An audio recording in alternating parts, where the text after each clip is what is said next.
Well, to give us some reaction on these latest developments, we're now joined by Dr. Hafte Gebresilassie, who's the Secretary of the Tigray Association in South Africa. Dr. Gebresilassie, good to talk to you again. Thanks so much indeed for joining us.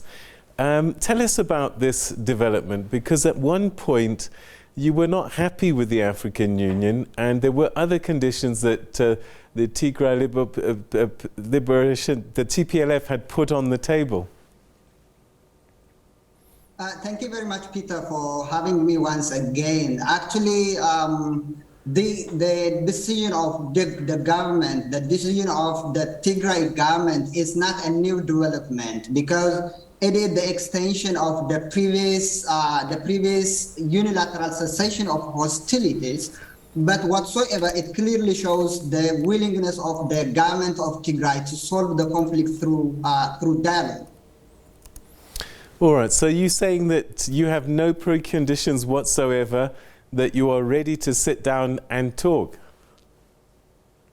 Yeah, we have never had a precondition even in the previous one, because we have said that the government of Tigray said that enemy troops should evacuate from Tigray. All forces of Ethiopia, Amhara, and the Eritrean occupation forces. And this is not a precondition. And the constitutional border of Tigray should be respected, and the status quo ante should be in place. And this is not also a precondition. Saying reinstalling or restoring the basic service such as banks, such as electricity, such as telecommunication, food, medicine, these are the responsibility of the federal government to provide to the people of Tigray. So these are not a precondition, and we have the government of Tigray has never put a precondition for the discussion, for the political dialogue. At the same time, the government of Tigray has never been against the African institution, including the African Union. You know, to the extent it was the leaders, the TPLF leader, the former Prime Minister Meles Zenawi, who played a vital role for the African Union to be instilled in Addis Ababa. And besides that, we have to also know that Tigray is Africa and Tigrayans are Africans. The Adwa victory is an emblem of the Africa's freedom as a whole. But the reservation, if you may ask me, the reservation in the previous reservation came from, the first reservation was emanated from the failure of the chairperson of the African Union, His Excellency Musa Faki Mohammed, to denounce the Tigray genocide. The chairperson has never said anything about the Tigray genocide. He has never denounced the war, the war crime, the crime against humanity, and in general, the Tigray genocide. So this is the first reservation.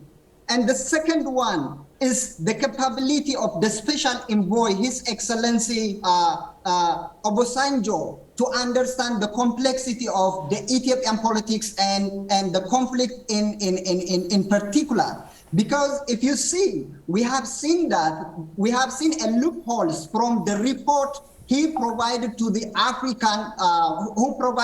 African Peace and Security Council. That report doesn't seem that the report was from a mediator. It totally favors, it is partial and totally favors the federal government. Otherwise, we have had a relationship with the special envoy. We have had, the government of Tigray had a shuttle diplomacy, to the extent it was up on the request of the special envoy that the government of Tigray released more than 4,200 prisoners of war. So this shows that we still believe in Africa, we still believe in African institutions, we still believe in African Union, but we need to be clear that the chairperson and the special envoy had some sort of favoritism to the federal government. They didn't see equally to the people of Tigray as the problem is facing on the people of Tigray. They didn't say anything about the lack of service delivery, the lack of banks, the lack of electricity, the lack of banking and telecommunication. So that's the reason why we say that the government of Tigray still say that a peaceful dialogue is the only solution to the existing problem. Prefer that Chief Olusegun Obasanjo be replaced by another mediator?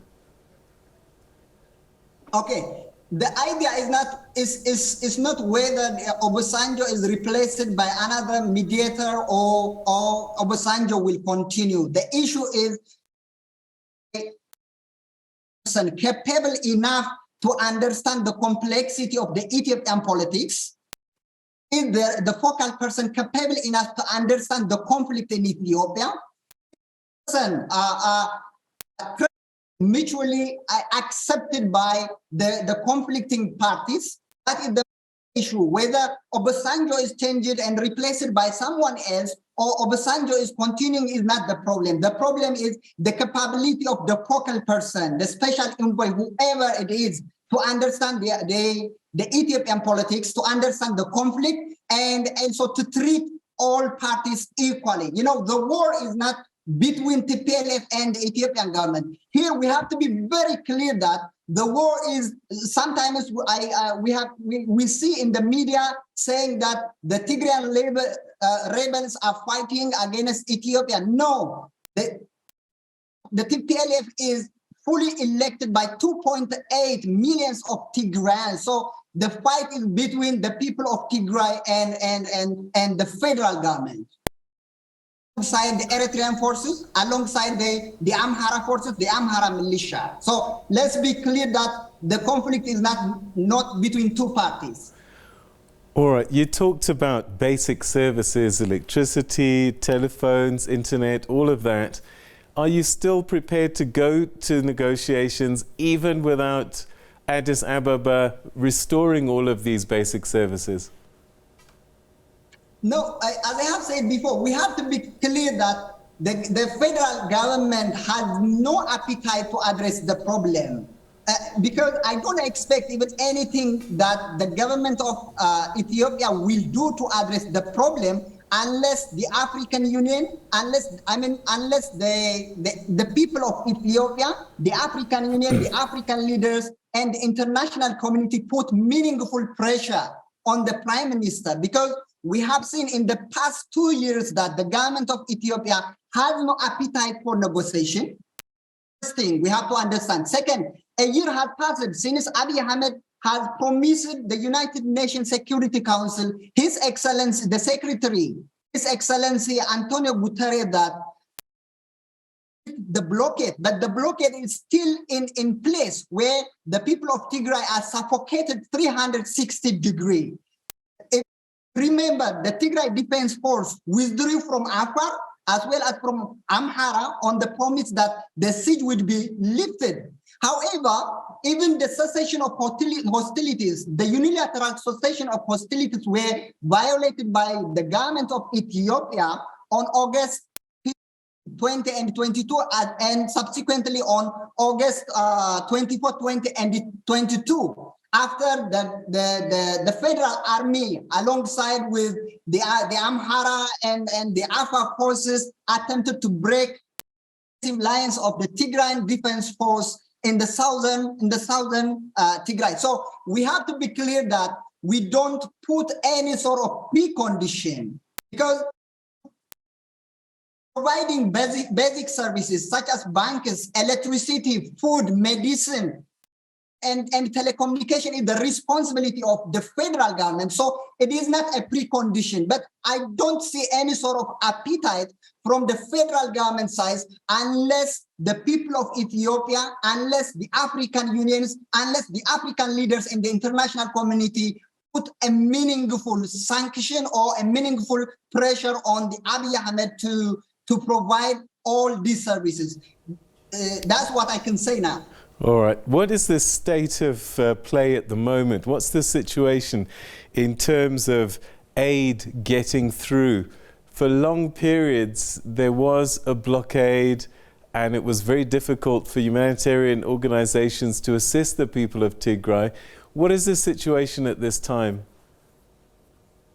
Yeah, thank you very much, Peter. The situation is worse now. In the first place, Tigray has been fully sealed off with no food, no electricity, no telecommunication, nothing.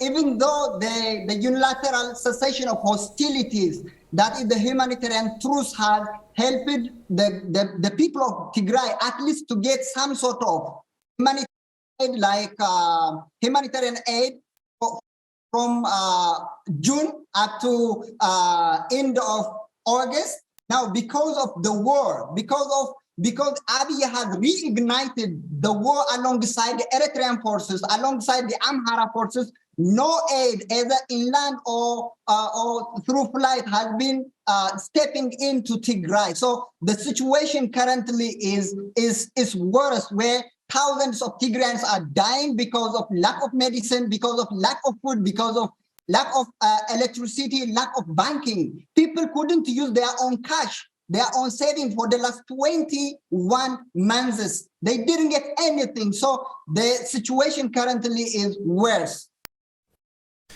There were accusations that you were taking your war beyond your borders into neighboring territories. What is the position now in terms of places like Amhara and the TPLF?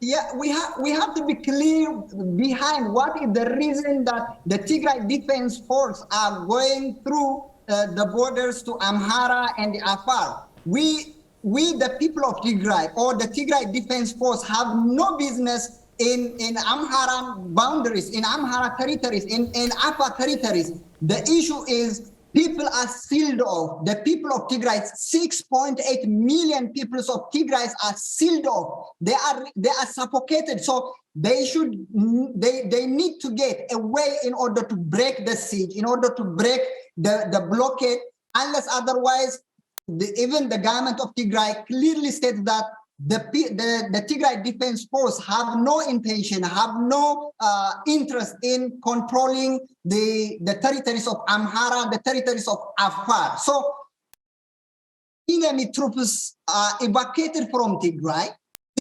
I've said includes all forces of Ethiopia, Amhara, and Eritrean occupation forces from our territory, from the Tigray territory, which means once the constitutional border of Tigray and the status quo ante is in place, the Tigray Defense Force have no intention to stay in Amharan territory or in Afar territory.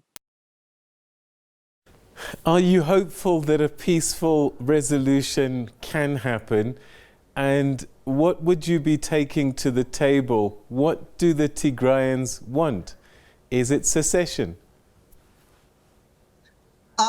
Well, as I have said before, I don't expect the government of Ethiopia is ready for negotiation.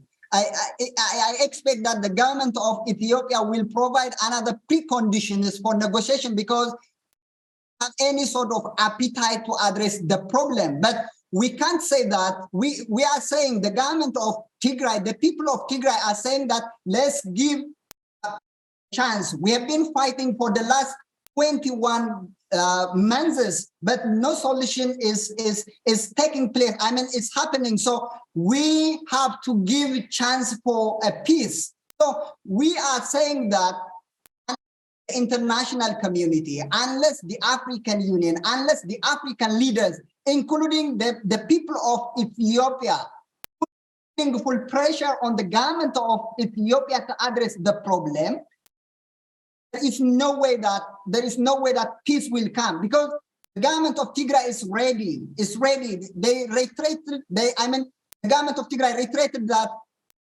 it's not a solution to the problem. Only peaceful dialogue can achieve a lasting dialogue, and there should be. The government of Tigray is clear that there should be a credible African Union-led peace process with mutually acceptable mediators and international observers, supported by international experts to provide necessary guidance. So that is the only solution to the problem. And now the ball is Abiy's court. The ball is on international community's court. The ball is on African leaders and African Union court to address the problem. But from the side of Tigray and the people of Tigray and the government of Tigray, they are ready to sit and discuss for peaceful dialogue. Gebresilassie, thank you so much indeed for joining us and giving us an update on the position of the TPLF with regards resuming peace talks. Thanks for your time. Can we say, please, Peter, if I'm not interrupting you, can we say the government of Tigray instead of the TPLF? Because the so-called, you saying TPLF is a government elected by 2.8 million peoples of Tigray. In fact, that is also one of the triggering factor for the war after all. So it's a government elected by 2.8 millions of Tigrayans. So I would love, on behalf of the people of Tigray, to say the government of Tigray instead of the TPLF. Okay. Thank you so much for bringing that up. And for ever and a day, we will be saying the government and the people of Tigray. Thank you so much indeed for your time. Thank you very much, Peter, for having me. Thank you. For the chance. Thank you so much. All right, so there you have it. The government of Tigray and the Tigray people are ready to resume talks with the federal government of Ethiopia without preconditions to try and find a peaceful solution. But they're not optimistic that Addis Ababa is committed to that, even though Ethiopia says, the government of Ethiopia says that they are.